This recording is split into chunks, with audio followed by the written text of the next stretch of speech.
Lottie, Lottie, don't you know, 'twas one of those days, one of those afternoons in the time of the pandemic that he'd come to accept as simple existence, living way down there, over there in South Texas.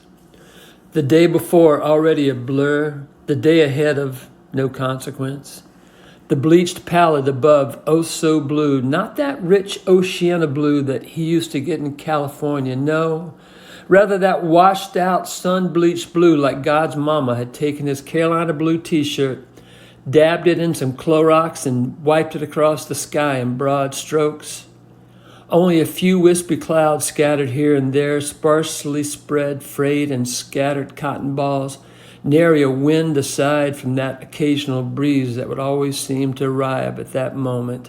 He knew was coming but could never predict.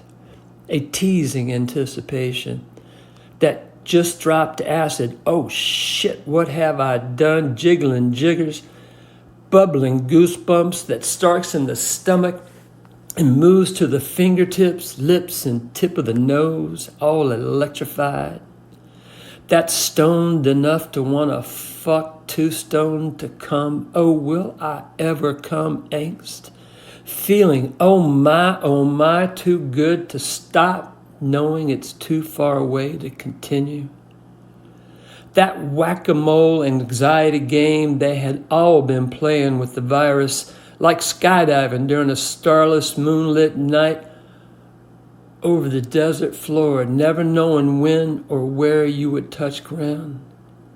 A pre-breeze, pre-exasperation that never realized itself because, just like love, it snuck up on him and lapped at the drops of sweat behind his ears as he sweat in his rocker on his front porch, having succumbed to his inner Mayberry, captured in his suburban solitude, surrounded by a steady stream of fellow Mayberrians, some who waved, some seriously ensconced in thought, some who 50 years ago they'd have been called a little tetched, them walking while gesturing without context, speaking aloud as if to the goddess herself, sometimes lovingly, sometimes angrily, once sobbingly, while he watched the squirrels chase the grackles, chase the squirrels around and up and into and down from the small oak and grand pecan trees that blessed either side of his periphery.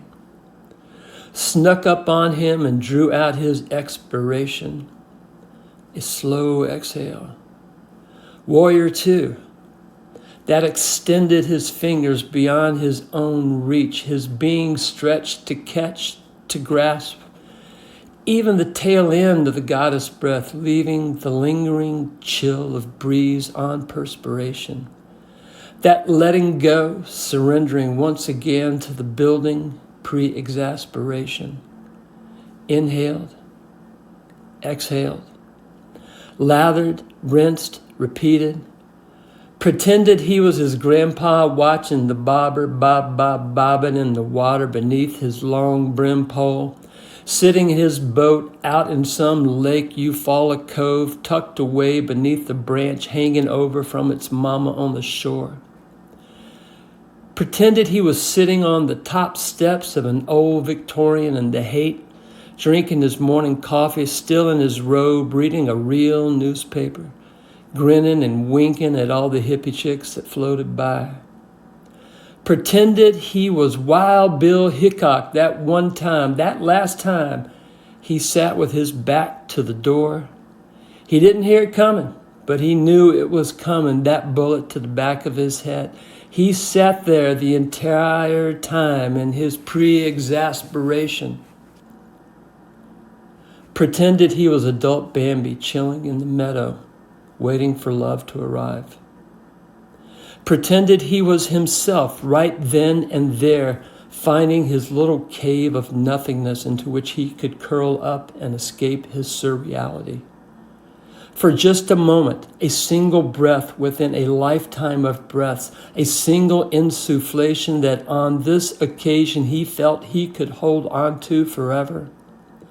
As if he could fit within, live within, exist within those breaths, a moment spared, a moment saved. That moment between then and next. That lasts forever, and then the forever ain't really that. And the moment it, she, them, they, he, him, ho, hum, the moment, it just moves on. Just like she moved on, she did. And she broke his heart, she did. And he knew it was just a little while ago, but for fuck's sake, she seemed so very long ago. She did so very long ago when she and he were last a they. He did everything he could think of to make them a they again, but he failed at it. He failed them, he failed himself, maybe simply because he could not really determine when they had ever been a true they. No. Maybe they had been a landing point, a way station, an amorphous moment between then and next. But the they, maybe it just never found its home. Maybe it just couldn't settle in. Maybe the gaps were just too much. Maybe each of them, he, she, their own damage was just too much to become a they. But they danced, and life kept them together until it didn't. When one day maybe she was the brave one, then one day she just said it. She just said those words. Those words that had been building all that time. Pre-exasperation became exasperation. That waiting for that little bit of goddess breath, that building up within the heat of the day.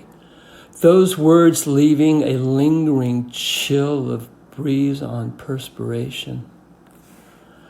I just don't think this is going to pan out. Just like that, the breeze became a blur, and the blur became distance, and the distance, fuck, he didn't know anything beyond that. And the next, fuck. The next is on the other side of limbo and all that.